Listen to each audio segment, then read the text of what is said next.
같이 합장하시겠습니다.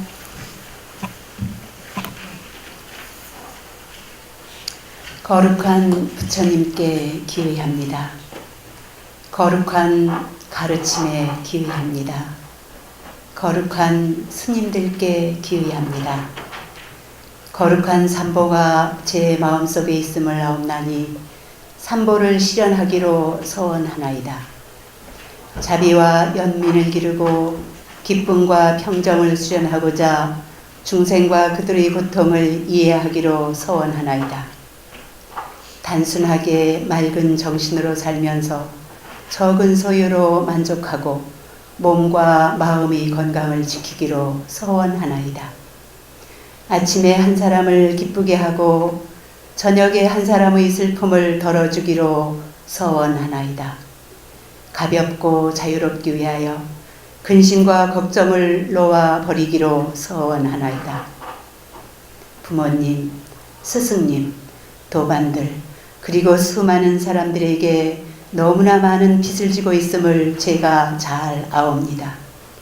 그들의 은혜에 보답하기 위하여 전심전력으로 수행정진하여 자비와 지혜를 꽃피우고 중생들을 도와 그들로 하여금 온갖 괴로움에서 벗어나게 하기로 소원하나이다. 부처님, 다르마, 승가께서는 부디 저희들의 서원을 증명하여 주시옵소서. 나무 서가모니불, 나무 서가모니불, 나무 시아본사 서가모니불.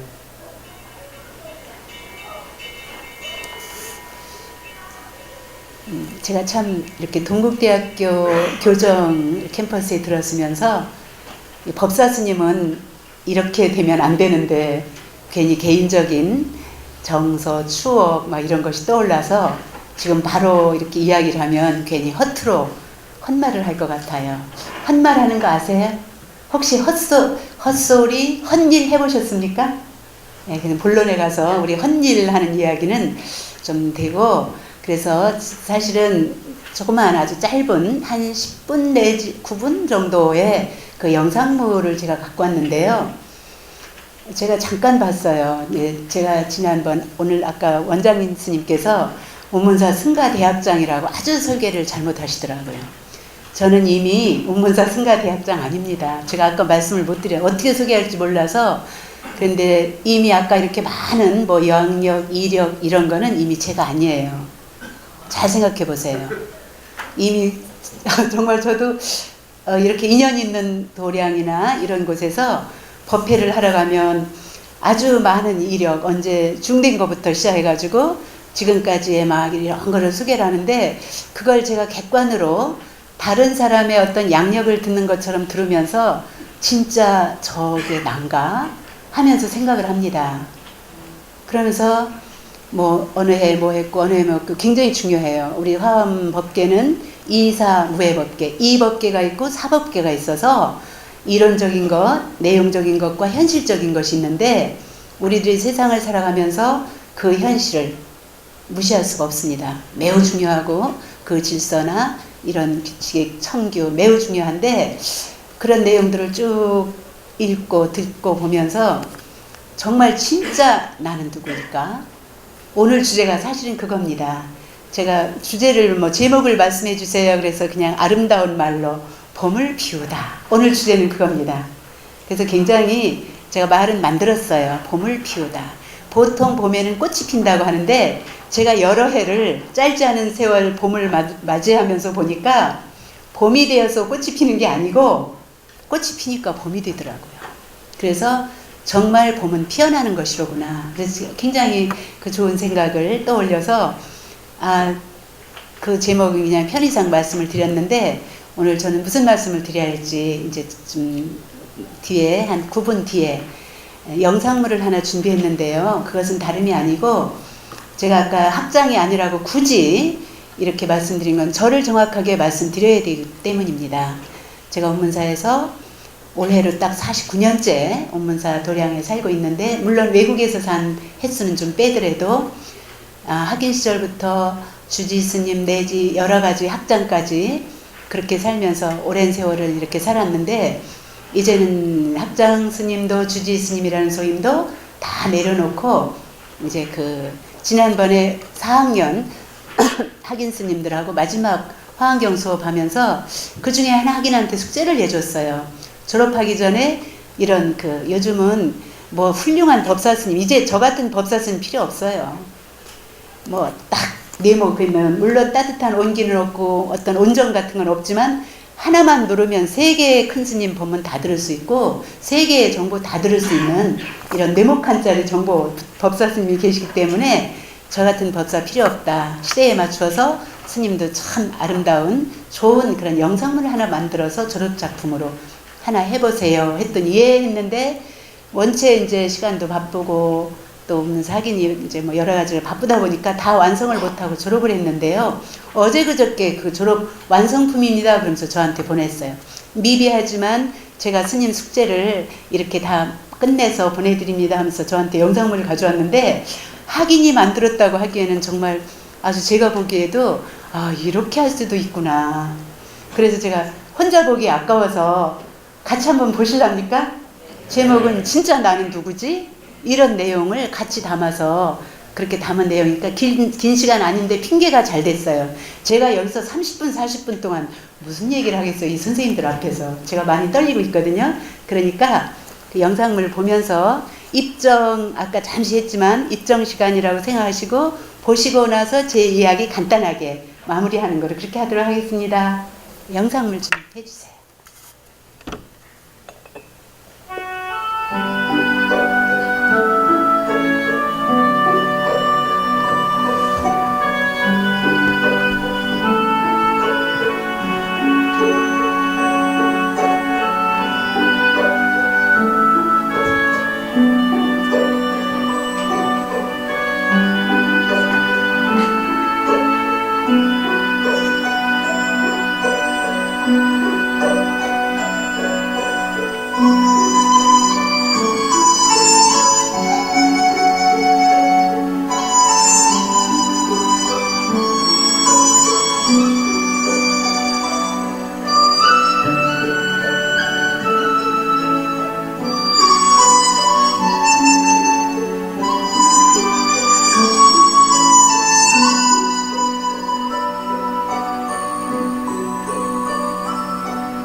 제가 혼자 볼 때보다 이렇게 여기서 여러 선생님 여러분들하고 같이 보다 보니까 마치 출가를 장려하는 무슨 출가를 장려하는 동영상 같은 느낌이, 저 혼자 볼 때는 저렇지 않았거든요. 아, 정말 난 뭐지? 화내지 않고 살아야 되겠네? 이런 생각으로 혼자 봤는데 지금 같이 보니까 출가 좀 하세요, 이런 뜻인 것 같네요. 출가해야 돼요. 특히 이 여성 출가가 줄어서 우리 어른 스님들이 많이 모이기만 하면 요즘은 화제가 출가자가 줄었다가 화제더라고요. 그래서 저는 그때마다 제가 운문사로 방부 입학을 할 때 정확하게 1970년도였는데 그때 8명이 방부를 드렸습니다. 그런데 많이 왔다고, 잠잘 데도 없는데 많이 왔다고, 이고 자라 막 얼마나 핀잔을 하고 구박을 받았어요. 근데 지금 22명이 이번에 1학년이 왔어요. 아마 승가대학, 지방 승가대학에서 제일 많이 왔을 거예요. 거의 다 운문사로 왔다는 뜻입니다. 26명이 수계식을 했는데 22명이 왔으니까 어떻게 된 거겠어요. 이 정도로 이제 뭐 괜히 출가 숫자 뭐 이런 것 때문에 걱정을 하시고 하는데, 저는 개인적으로 그때마다 출가하는데 그렇게 무슨 숫자가 그렇게 대다수일까, 그렇게 숫자가 그렇게 매우 중요한 것은 아니다. 근데 실제로 제가 쭉 보면 옛날에 많은 숫자의 그 스님들 때보다 지금은 굉장히 우수합니다. 이런 거 만들어내는 거 보세요. 저는 상상도 못하는 일이었어요.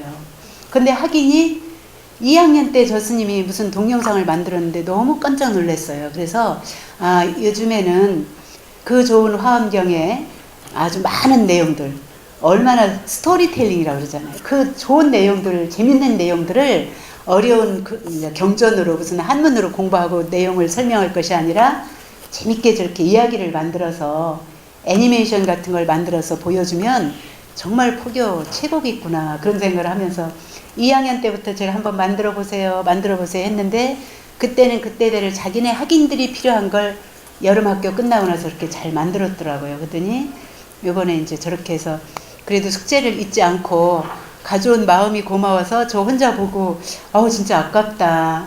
저는 좀 나는 무엇인가에 관심이 많다 보니까 그렇게 봤는데, 지금 보니까 은근히 운문사 선전에다가 그렇게 그 출가를 독려하는 그런 내용인데 좋습니다.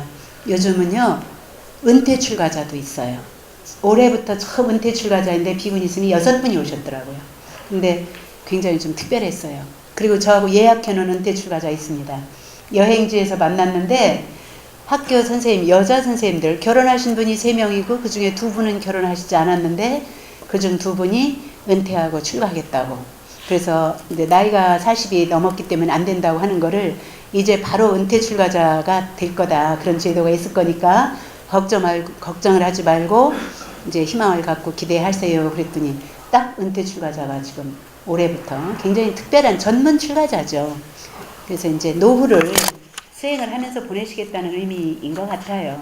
20대 저가 출가할 때하고는 굉장히 다릅니다, 요즘은. 그래서 이제 출가의 그런 문화나 그런 세월도 많이 달라졌고요. 저는 오늘 정말 20대 다니던 이 동국대학교에 다시 이렇게 오니까 더 아름다워지고 정말 더 멋있어졌는데, 저는 오늘 학생으로 온 것도 아니고 무슨 추억을 말하려고 온 것도 아니고 법사로 이렇게 초청을 우리 원장님으로부터 받았는데 좀 걱정입니다. 그래서 저는 오늘 제가 드리고 싶은, 함께 이렇게 생각해 보고 싶은 내용은 정말 진짜 나는 누구일까 하는 내용입니다. 그래서 그 불교에서 다 아시겠지만 깨달음 하는데, 깨달음으로 가는 길은 딱 2가지인 것 같아요. 하나는 철저한 자기 점검, 그걸 보통은 지혜라고 말합니다. 그래서 어떻게 가고 있는지, 지금 어느 시점에 있는지, 어떻게 살고 있는지, 헛일을 하고 있지는 않는가? 그래서 저는 헛일을 시작했습니다. 어느 날 그 아버지가 직업이 음향 효과를 담당하는 직업이에요. 음향 관계. 그 아드님이 초등학교 1학년인데 아빠 무슨 일 하세요? 하고 이제 물어보는 거예요. 그랬더니 아빠가 나는 음향 효과를 담당하는 직업이다. 그러니까 그게 뭔데요? 그랬더니 소리를 다루는 거야. 소리. 왜 그 일을 하세요? 그랬더니 나는 소리가 좋아서 그래요. 지금도 그냥 그림만 이렇게 사진만 쭉 나오고 말았다면 아마도 훨씬 효과가 덜 있었을 거예요. 감상하는 마음이나 이게 우리가 이제 좀 달랐을 텐데 거기에 적절한 음악이 함께 가니까 굉장히 달랐거든요. 그 아빠는 그런 일을 하고 있었습니다. 근데 아기는 그게 이해가 잘 안 돼요. 왜 그 일을 하세요? 그랬더니 그게 뭔데요? 그러니까 소리를 내는 거고 소리를 아름답게 잘 조화를 이루는 거다. 그랬더니 왜 그 일을 하세요? 그러니까 없어지니까 그랬어요. 금방 없어져요. 물론 그림도 없어졌지만 없어지니까. 없어지는데 뭐가 좋으냐고 그렇게 아기가 질문을 하니까 그게 힘이 안 들잖아. 없어지면 힘이 안 들잖아. 그리고 헛일하는 거야. 굉장히 어떤 선문답 같은 이런 내용을 아빠하고 초등학교 1학년 아기하고 그런 대화를 했습니다. 정말 헛일을 했을 때 힘이 안 들고 정말 홀가분하고 기분이 좋아지고 가벼울까. 저는 우연찮은 그런 그 아기하고의 대화였지만 굉장히 저 혼자 생각을 했어요. 아, 난 지금부터 헛일을 시작해야 되겠구나. 공부도 헛공부고요. 절도 헛절을, 우리 절집에는 제를 지냅니다. 제 지내는 거 혹시 아세요? 돌아가신 분을 위해서 제사를 모시는 걸 우리는 보통 제 지냅니다. 근데 대표가 49제. 저 오늘도 좀 친지 아시는 분이 돌아가셨는데 그분은 101살에 돌아가셨어요. 101살에 어제 돌아가셨는데 오늘이 101살 생신입니다. 그래서 아주 천운을 다 하고 가셔서 오늘 가서 제가 금강경 독성을 잘 해드리고 왔어요. 그렇게 이제 우리들이 이제 뭐 어떤 세월을 살든 우리는 뭐 어떤 방법으로 살든 이렇게 뭐 101살에 돌아가시든 그냥 1살에 돌아가시든 우리는 이렇게 생을 이제 마감하는 게 이게 정상인데 우리가 이렇게 하면서 어떤 일이 진짜 일일까? 헛제라는 게 있어요. 헛제. 제를 지내는데 헛제를 지내요. 헛거죠. 헛거. 그러니까 저희들이 행자 때 계속 제 지내는 연습을 하는데 아무개 영가 아무개 보기 해가면서 막 축원을 막 하는데 그게 전부 가짜예요. 진짜 제가 아니고. 그래서 그 헛제를 잘 지내야만 정식 스님이 되어가지고 아까 4년 후에 이제 정식 스님이 되는데 정식 스님이 되었을 때 정말 정식으로 시달림도 잘할 수 있고 돌아가신 분을 위해서 제도 잘 지낼 수가 있거든요. 근데 그 헛제를 안 지내보면 헛일을 해보지 않으면 진짜 일을 잘 못해요. 지금 현재 직장에서 주로 뭐 동국대학교 안에서 이렇게 일을 하고 계시는 걸로 알고 있는데 어떤 직장에서든지 어떤 위치에서든지 본인들이 각각 자기 위치에서 일을 하고 계세요. 근데 진짜 일이세요? 헛일이세요? 굉장히 진짜 일을 하셨군요. 아주 옹골찬 진짜 일로 하셨으니까 대답을 안 하신 것 같아요. 내가 헛일을 왜 해? 손해나는 일 절대로 안 해. 그래가지고 손해나는 일 절대로 안 하고 헛일을 안 한다고 생각했기 때문에 화가 났어요. 상사는 상사대로 부하는 부하대로 자기 마음에 들지 않았다든지 자기 속이 이렇게 맞지 않으면 굉장히 화가 났어요. 그거는 이건 진짜야. 이건 진짜 내가 이익 보는 일이고 내가 아주 대단히 중요한 일이기 때문에 이게 잘못되면 안 되니까 화가 났던 거예요. 그런데 없어지는 소리처럼 없어지니까 하나도 힘이 안 든 것처럼 그렇게 일을 하면은 화날 일도 없고 매우 가볍게 떠날 수가 있죠. 저는 삶도 마찬가지라고 생각해요. 그가 101살에 돌아가셨든 1살에 돌아가셨든 거기에 어떤 힘도 들이지 않았을 때 얼마나 가볍게 정말 부담 없이 떠날 수 있을 텐데 이건 진짜야. 이 몸뚱이 진짜야. 이렇게 생각했을 때 이걸 떠나려면 얼마나 힘이 들겠나 이런 생각이 들어서 나는 이제 공식적인 어떤 소임이라든가 이런 데서부터 다 자유로워졌으니까 이제부터 좀 헛일 좀 하자. 그래서 헛기도를 시작했습니다. 제가 헛기도. 아까 서원은 같이 기도하셨죠? 정말 자유롭기 위해서, 정말 가볍기 위해서, 정말 나는 헛기도를 하고 이제부터 헛제를 해야 되는데 그 헛제를 잘 지내고 헛기도를 하려면 정말 잘 살아야 되겠더라고요. 잘 사는 방법을 저는 나름 그 첫 번째를 참회라고 봤습니다. 그가 사업을 하든 스님이 출가한 스님이어서 기도를 하든 뭐 불사를 하든 마찬가지예요. 저는 뭐 제가 출가했다고 해서 매우 전 특별한 신분이라고 생각하지 않습니다. 어떤 분이 물어요. 옛날에 한 20대 때 학임 때 어디 출타를 해서 차를 타거나 어디 가면 왜 출가하셨어요? 왜 스님이 됐어요? 하고 질문을 했는데 요즘 어디 가면 절대로 왜 출가했느냐고 묻는 사람 아무도 없어요. 저한테 지금 혹시 질문을 하나 하세요 하면 뭐라고 질문하고 싶으세요? 질문 한번 해보세요. 아무나. 관심이 없으시군요. 질문도 정말은 관심 있을 때 질문이 되더라고요. 그래서 저는 그때 왜 출가하셨어요? 하고 질문 받을 때마다 정말 저분은 왜 내가 출가한 데 대해서 저렇게 관심이 많으실까? 전 제가 그게 궁금하더라고요. 그래서 제가 나는 뭐 어째서 출가했다 이런 말 합니까? 제가 누군데. 그 질문하신 분한테 왜 출가를 못 하셨어요? 선생님은 그렇게 질문을 드렸어요. 왜 출가 안 하셨는지 전 궁금하더라고요. 그분이. 그랬더니 그분이 마침 의사 선생님이었던가 봐요. 일반은 한 4년 반 공부해도 되는데 본인은 막 6년씩 공부해야 되고 의사 되려면 더 공부해야 되고 너무 공부한 게 아까워서 그래서 억울해서 출가를 못했다고. 그래서 제가 그 출가 안 한 이유를 제가 알았어요. 여러 가지 이유가 있겠지만 특별한 그분은 정말 본인이 쌓아놓은 그런 그 공덕 이런 노력이 아까워서 출가를 못했다. 그런 말씀을 하셔서 제가 충분히 이해를 했습니다. 근데 지금은 누구도 저에게 출가 왜 했는지 관심도 없었고 묻지도 않습니다. 단지 어떤 택시 기사님이 스님은 출가하신 거 후회하지 않으세요? 그렇게 질문하시더라고요. 제가 그때 그 조계사에 법문하러 가려고 택시를 탔어요. 그런데 그 기사님이 관심 있게 저를 뒤에 탄 저를 한번 딱 보시더니 아주 교양이 있으신 분이었어요. 하나 질문해도 되겠느냐고 하세요. 그랬더니 출가하신 거 후회하지 않습니까? 이렇게 질문을 하세요. 제가 법사잖아요. 적어도 조계사까지 법문하러 가는 베테랑 법사잖아요. 그래서 그분한테 아이고 하긴 스님들이 속색이니까 후회되고 뭐가 안 맞으니까 후회되고 막 그런 말 해야 되겠습니까? 우리 선생님들 어떠세요? 이 기사님한테 제가 뭐라고 답변을 해야 이 기사님이 흡족할까요? 그렇게 물어봐 주신 기사님이 전 고맙더라고요. 제가 정확하게 양재동에서 탔습니다. 택시를. 조계사까지 꽤 걸려요.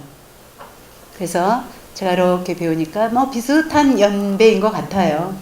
그래서 우리 기사님은 결혼하신 거 후회하지 않으세요? 그렇게 질문을 드렸어요. 우리 여기 선생님들도 계시고 또 법사 스님들도 계신데요. 누가 질문하신, 그래서 제가 여기서 감히 질문 한번 해보세요 하고 제가 묻잖아요. 하나도 저는 어떤 질문이 와도 겁이 안 나요. 그 질문에 정확하게 답할 그건 없거든요. 사실은 못해도 괜찮아요. 답 못해도 괜찮은 걸 알기 때문에 그냥 뭐든지 질문을 받아보면 제가 그 질문에 대해서 연구를 하고 생각을 하게 되는 이익이 있었어요. 근데 이분한테 후회하시지 않으세요? 그랬더니 후회하는 이야기를 양재동에서 조계사까지 차가 조금 밀렸습니다. 너무너무 아주 무진법문이었어요. 진짜. 근데 내용은 여기서 다 말씀드릴 수는 없지만 부인은 춘바람이 났고 아들은 자기를 배신했고 근데 그 아들이 서울대학교 법대 출신이에요. 어렸을 때 그 아들 하나 키울 때 그러니까 계속 택시 기사님으로 이렇게 정말 온 몸과 마음을 다 바쳐서 가족을 부양을 했는데 아들이 서울대학교 법대 출신인데 굉장히 실력 있는 분이었어요. 제가 들을 때는 이 엘리트 법관이야말로 우리 조금 어려운 사회 정말 억울한 사회를 구제하겠구나 나 그런 확신이 딱 쓰더라고요. 근데 이 아버지는 너무 불행했어요. 얼굴이 굉장히 어두웠습니다. 괜찮으신 상호인데 어두운 마음으로 후회하지 않으세요? 이렇게 질문을 했는데 제가 그 내용을 다 듣고 거의 다 남산 지나서 이렇게 다 가는데 결론이 나와야 되잖아요.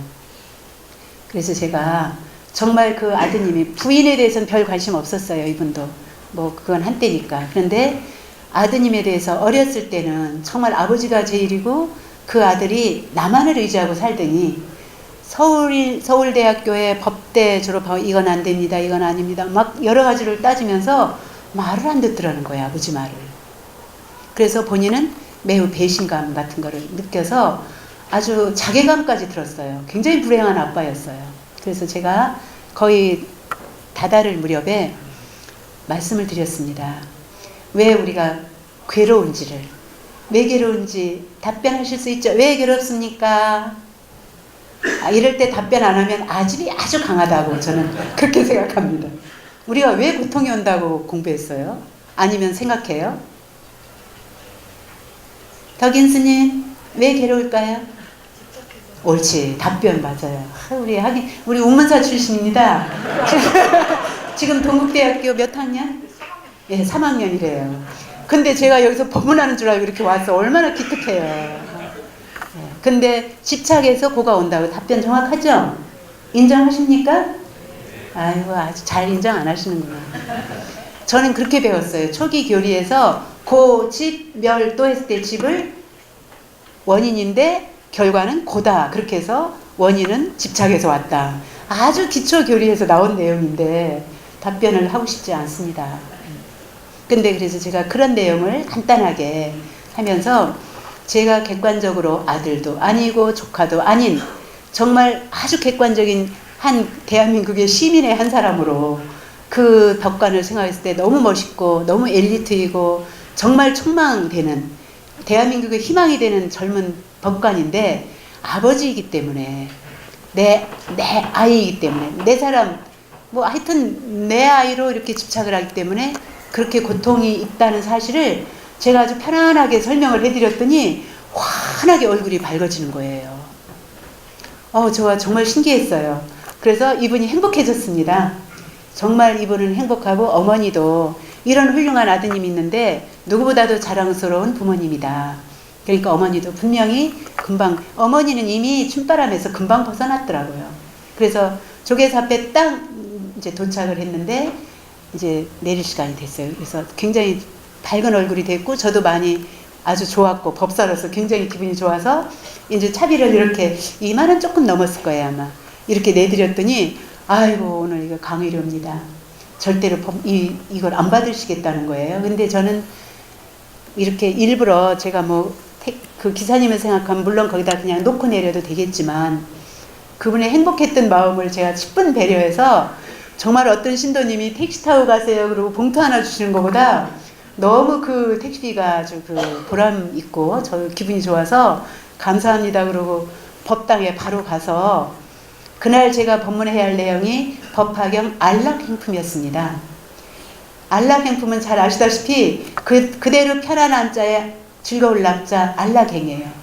어떻게 하면 안락하냐? 안이비설신의 이 육구를 잘 작용을 잘하고 잘 쓰면 안락하다는 내용이 그 법문을 하러 가야 되는 법사인데 오늘 들은 법문이 너무 저도 감동적이라서 법사로서 거기 청중들한테 여쭤봤어요. 제가 오늘 이런 생활 법문이 있고 이런 법화경 법문이 있는데 뭘 선택하실랍니까? 그랬더니 전부 다 생활 법문을 선택해서 그날 저는 그 기사님한테 배운 법문을 그대로 거기 가서 아주 좋은 법사로서 이렇게 했던 기억이 있는데요. 오늘 저도 사실은 나름 준비는 합니다. 동국대학교 정각원 더군다나 원장 스님이 저를 초청해서 우리 교직원 우리 귀하신 시간을 얼마나 지금 귀한 시간입니까? 지금 밖에는요 산천 초목이 각각 자기의 색깔을 다 아주 크든 작든 작은 나무든 가지나무든 전부 자기 색깔을 발휘하고 있더라고요. 이건 이 시기가 아니면 볼 수 없어요. 자세히 한번 보세요. 6월달 조금 지나서 여름이 되면요 초록, 동색 똑같은 색깔로 돼버려서 다 같은 색깔이 지금 자기 색깔이 없는데 지금 아주 좋은 그런 자기를 드러내고 있는 아주 좋은 시기에 이렇게 소중한 시간에 배웠는데 제가 어떻게 배울까 어떻게 만날까 정말 책임도 있고 그래서 나름 준비는 했는데 덜컥 이렇게 헛소리를 또 이렇게 시작했습니다. 덜컥 헛소리를 시작했는데 우리는 헛사는 일을 우리 처음 행자 때 헛재 지내서 정말 어느 날 기성 스님이 정식 스님이 되셔가지고 제를 잘 지내서 천도를 잘 하듯이 우리가 늘 평상시에 헛죄를 지내지 않고 헛수고를 하지 않고 헛공부를 하지 않으면 진짜 얻을 수 없답니다. 동의하시겠습니까? 그래서 저는 헛수고 헛공부를 시작하는 의미에서 처음 참회를 시작했습니다. 이 참회라고 하는 것은요, 그래서 절집 도량을 정말은 참회 도량이라고 그렇게 말해요. 내가 참회할 일이 뭐가 있어. 정말 떳떳하고 잘했는데, 뭐든지 잘했는데, 이런 생각 이렇게 할 수 있지만 늘 생각해보면 가득 채워진 내 마음의 욕심, 어리석음, 이런 거로 있기 때문에 이런 것을 소멸하기 위해서 우리는 참회를 해야 된다. 우리들의 삶은 정말 어느 때는 굉장히 파문을 남깁니다. 제가 여기 정각원 다녀갔잖아요. 이건 굉장한 파장입니다. 벌써 어디서 우리 덕인 스님도 어디서 왔는지 이렇게 왔어요. 이게 하나의 파장이에요. 내가 살고 간 하나의 파문이라고 봅니다. 그럼 좋은 파문도 선한 파문도 일으킬 수 있지만 안 좋은 파장도 얼마든지 일으킬 수 있어요. 요즘은 어떤 시대입니까? 옛날에 저는 제가 자랐던 시대에는요, 성교육, 성폭력 그런 소리 못 들어봤어요. 그런데 요즘은 이렇게 한마디가 나오면 얼마나 많은 일파만파로 그렇게 세계가 다 떠들썩하는지 정말 놀라운 세계에 살고 있어요. 개인 생활이라는 게 없는 것 같더라고요. 그렇다면 내가 움직이고 있는 한 발자국, 내가 숨쉬고 있는 이 한 호흡, 내가 하고 있는 이 한 생각을 타고 나온 이 말, 그 말을 따라서 하는 행동, 이런 것이 얼마나 큰 파장을 일으킬까. 그래서 그렇게 일으킨 파문에 대해서 진정으로 참여하지 않으면 안 되겠구나.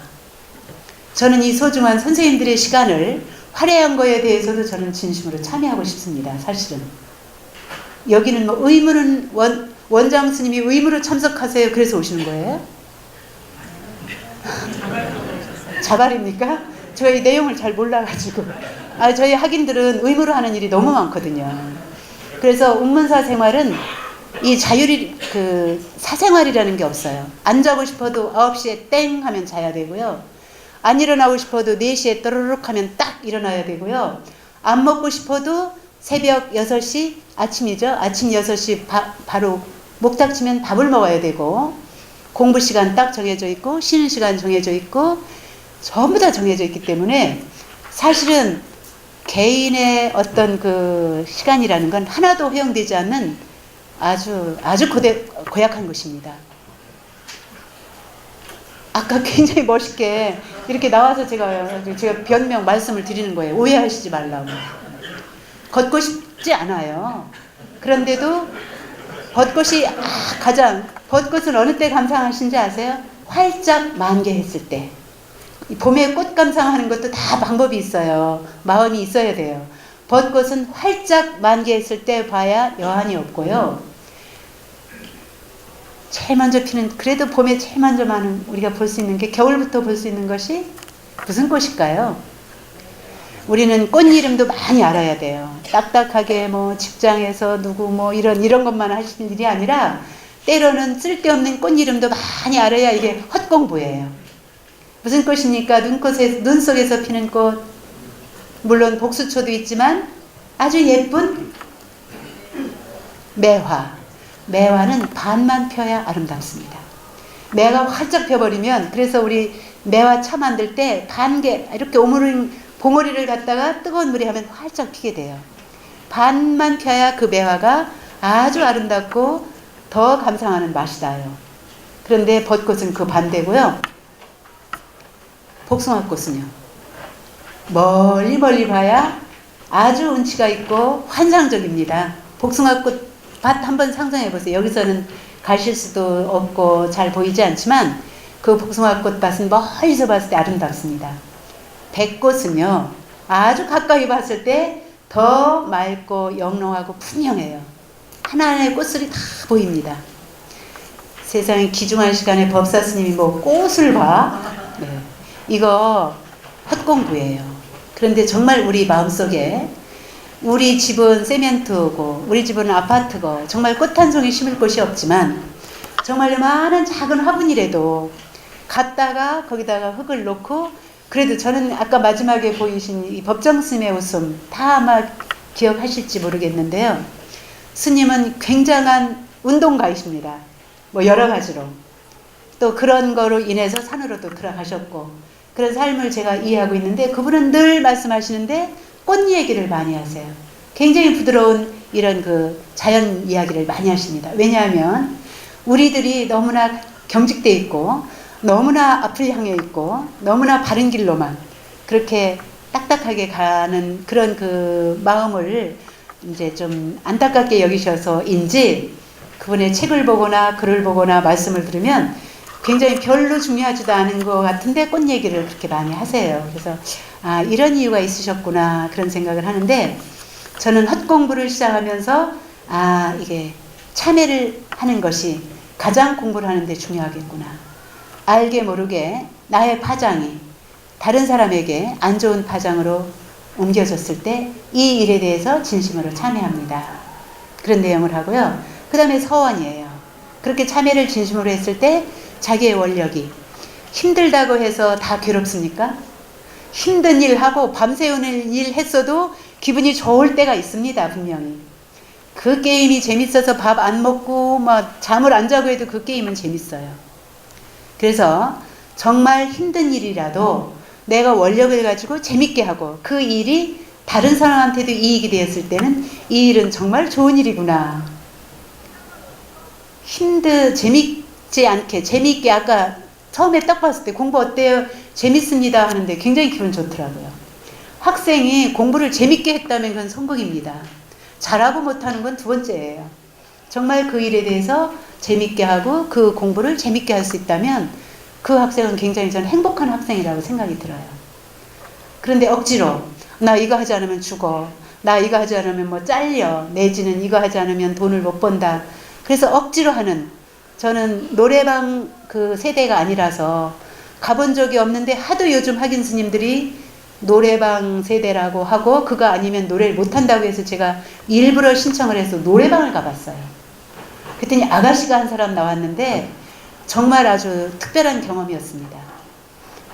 돈을 내고 간 나는 경험을 위해서 정말 보기 위해서 갔는데 돈을 받는 그 아가씨는 하나도 행복하지 않았다는 거죠. 왜 돈을 받으면서도 그 일이 행복하지 않았을까?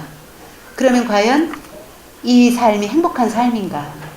그런 생각을 우리가 곳곳에 마음만 내면 뭐 저 천지가 다 배울 것이더라고요. 늘 이렇게 법상에 거룩하신 아까 사좌자의 오르사 그거 맞지 않습니다. 정말은 노래방에서도 정말은 골프장에서도 그런 걸 더 배울 수 있다는 것을 제가 느껴서 아 이게 헛공부를 제대로 해야 되겠구나. 그래서 원력이 있어야 된다는 거예요. 나는 교수님으로서 나는 어떤 직원으로서 혹은 나는 스님으로서 그런 특별한 힘이 들어도 행복한 그런 원력이 있지 않으면 나는 행복한 삶을 살 수가 없겠구나. 그래서 저는 여기 올 때 즐거웠어요. 사실은. 굉장히 고달픈 요즘 일정이 조금 저한테는 약간 빡빡한 일정이었는데 그래도 스님이 여기 한번 와주시죠 하는데 저는 기분이 좋더라고요. 왜냐하면 저는 이런 일이 즐겁기 때문에. 법사만 즐거우면 안 되잖아요. 그래서 가능하면 이 파장이 정말 다 함께 생각하고 정말 행복하게 살 수 있는 방법, 생각이 뭘까? 이렇게 공동으로 생각할 수 있는 시간이어서 저는 굉장히 이 시간이 소중하다고 생각이 들어요. 이 시간에 딴 것도 얼마든지 할 수 있고 저도 마찬가지입니다. 아마 쉴 수도 있을 거예요. 아마. 그렇지만 우리가 이런 의미 있는 시간을 가질 수 있다고 하는 것은 굉장히 아주 우리들이 좋은 그런 원력의 그런 시간이 될 수 있겠다 싶어서 저는 많이 아주 행복했고 즐거웠습니다. 그래서 원력 이런 어떤 그런 뜻이 있고 원력이 있어서 저는 정말 놓아버리기 위한 가볍고 건강하게 어디에도 집착함이 없이 놓아버리기 위한 원력을 제가 갖습니다. 그래서 헛공부로 헛재로 이렇게 가는 그런 원을 제가 이제 세워요. 아까 서원문에서도 나왔지만 그렇게 살지 않으면 정말 너무 무겁고 부담되는 그런 삶이기 때문에 이제는 좀 가볍고 건강하게 그렇게 사는 삶이 필요하겠다 이런 생각을 해서 정말 우리 큰 원력을 가져야 되겠다. 이왕이면 다른 사람에게도 이익이 되는 그런 목탁을 한번 치든 아니면 여기 법당 청소를 하는 그런 소임을 살든 이것은 누구에게인가 이익이 되고 내가 즐겁게 할 수 있는 일이다. 이런 생각을 가지고 그런 원력을 가지고 한다면 우리는 얼마든지 자유롭고 가벼운 그런 삶을 살 수가 있는 것이 아닐까 제가 생각을 하고요. 끝으로는 해양입니다. 아무리 좋은 뜻, 아무리 좋은 그런 서원이라든지 참회라든지 원력이라든지 이런 정진 거기에 대해서 그렇게 노력을 해도 그것이 누군가에게 해양이 되지 않는다면 또 나 자신에게 돌아오지 않는다면 그것은 그야말로 헛수고가 될 것입니다. 그래서 헛수고는 결국은 자기에게 돌아오는 정말 가장 행복한 이런 그 수고가 아닐까 생각하면서 저는 이제 그렇습니다. 오늘 이 시간에도 제가 새삼스럽게 생각하는 것이지만 이 세상에 영원한 것은 없다 합니다. 영원한 것은 정말 아무것도 없습니다. 모두가 다 한때뿐 일기일시라는 말이 있어요. 일기일해. 정말 그 한때고 한순간뿐. 그래서 그 한때를 가장 의미 있게 내 몸과 마음을 다 저는 항상 그래요. 우리 학인 스님들한테도 우리 스님들은 특히 수행자들은 하루살이로 살자. 뭐 지나간 거, 뭐 미래 이런 거 없이 하루살이로 성실하게 살았을 때 그때 우리는 몸과 마음을 최선을 다해서 그렇게 살았을 때 뭐 하루를 살다 갔는데 어때요? 하루를 열심히 살았는데 그날 떠났다. 열심히 살다 갔으니까 얼마나 보람있게 잘 살겠어요. 하루를 웃으면서 살았다. 웃으면서 살았다면 웃으면서 죽을 수도 있기 때문에 그 삶은 한순간을 매우 행복하게 살았다. 저는 그렇게 생각해도 하나도 틀리지 않는다고 생각합니다. 자, 우리 한순간만을 영원한 것은 없다는 것을 깊이 우리가 잘 알고 있기 때문에 한순간만을 행복하게 삽시다. 모두 행복합시다. 감사합니다.